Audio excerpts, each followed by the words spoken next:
Latin America and certain countries. We would like to, and in Africa gradually, we would like to see that too. Investors would come to process solid waste management. They need the solid waste, and we can organize such a network here.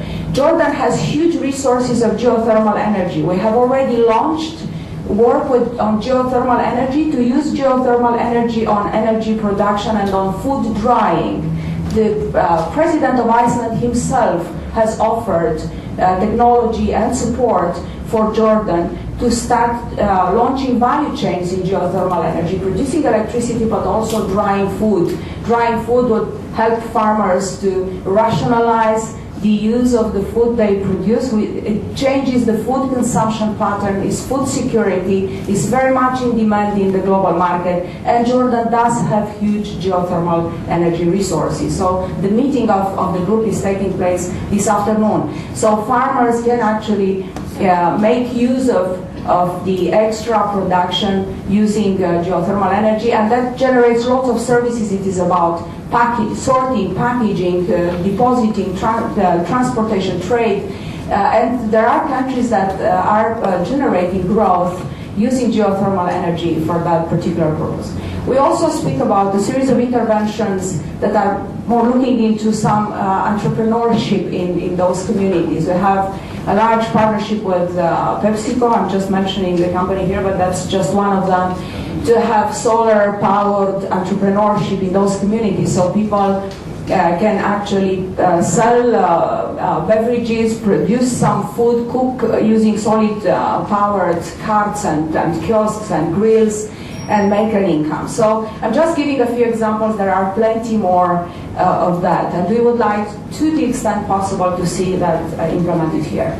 The most sensitive one is preparing the return of the Syrians. So the proposal we made, and I'm sure this will be discussed, is to use the money that comes from all sources right now for humanitarian support to be converted into a more of a development solution. And we would like to see governments agreeing to have the labor force, the Syrian labor force, formally involved in a series of programs. And so working with the possibility of having the payment made in two ways. As this is a very sensitive component, I will continue after the minister takes his place. Sorry. I don't want to say, please, carry on.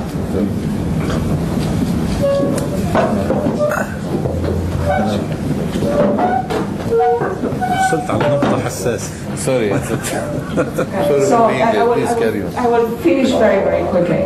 So for the returns, preparing the returns is a process that may be as long as the reconstruction itself of the country. Returns will not happen overnight. We have a series of studies showing that people need to make the decision to return and to relocate as much as they needed to settle in recipient countries. So that's a long process. But just to make the proposal short, special programs, a special plan for people, for these Syrians to be able to work, and to be paid in two ways. To be paid in cash for their work, and with the part of the payment to be saved into individual bank accounts, money that could not be accessed unless they return and when they return, money that could accrue interest rates, money that could be supplemented by donors at some point, money that could also have social security contributions attached to that, because if they work under the Jordanian legislation, their social security contributions are supposed to be collected when they go back. So such a system that prepares their mindsets for the return, that gives them the possibility to save some money for that time, that gives the possibility of banks to provide a service that makes them registered, known, and that gives them a future with this amount of money to be able to return not empty-handed. And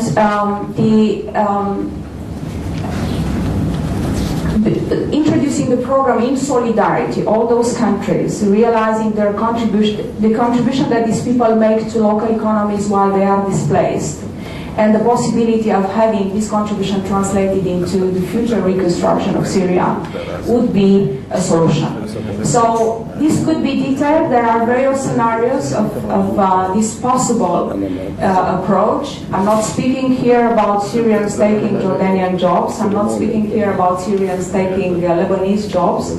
I'm speaking here about special programs that could be financed with huge money that is pledged right now for humanitarian affairs, translating humanitarian affairs into development prospects and preparing people to return is something that we would like to see. We do have such a program globally that is called Better Than Cash, not for displaced, but for every people at the base of the pyramid.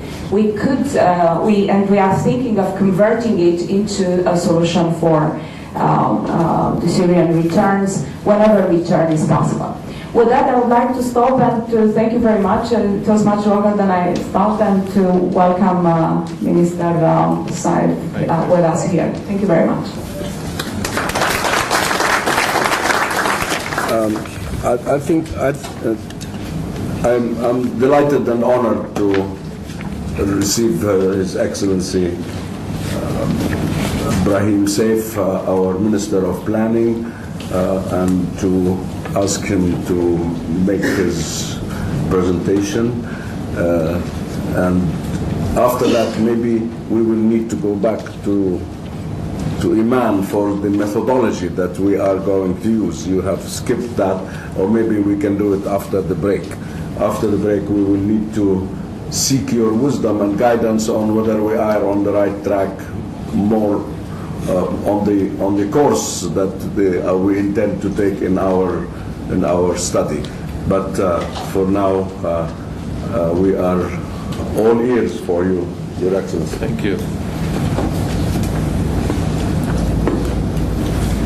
Thank you very much, Your Excellency. Thanks for the audience. I want to apologize for coming late, and I want to apologize for my leaving soon for a commitment with His Majesty today.